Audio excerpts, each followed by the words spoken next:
কাশ্মীরি পর্যটকদের উপর হামলায় ঘটনায় ভারতের প্রধানমন্ত্রী নরেন্দ্র মোদীকে ফোন করে নিন্দা ও সমবেদনা জানিয়েছেন যুক্তরাষ্ট্রের প্রেসিডেন্ট ডোনাল্ড ট্রাম্প। অপরাধীদের বিচারের আওতায় আনতে তিনি ভারতের প্রতি পূর্ণ সমর্থন ব্যক্ত করেন।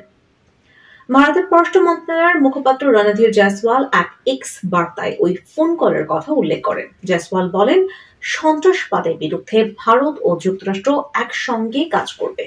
এর আগে মঙ্গলবার কাশ্মীরে হামলার ঘটনায় নিজের মালিকানাধীন সামাজিক যোগাযোগ মাধ্যম ট্রুথ সোশ্যালে পোস্ট দেন ট্রাম্প। সেখানে তিনি লিখেন, কাশ্মীরের খবরে গভীরভাবে মর্মাহত হয়েছি। সন্ত্রাসবাদের বিরুদ্ধে লড়াই যুক্তরাষ্ট্র বলিষ্ঠভাবে ভারতের পাশে রয়েছে। এই ঘটনায় নিন্দা জানিয়েছিলেন রাশিয়ার প্রেসিডেন্ট ভ্লাদিমির পুতিনও। মঙ্গলবার বিকেলে ভারত নিয়ন্ত্রিত কাশ্মীরের পেহেলগামের বৈশারণে পর্যটকদের উপর হামলা করেন বন্দুকধারীরা। এতে অন্তত ২৬ জন নিহত হয়েছেন, তাদের মধ্যে ২ জন বিদেশি, একজন সংযুক্ত আরব আমিরাত ও আরেকজন নেপালের নাগরিক।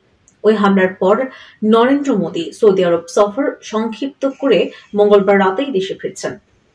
হামলার পর কাশ্মীরের শ্রীনগরে গেছেন ভারতের স্বরাষ্ট্রমন্ত্রী অমিত শাহ।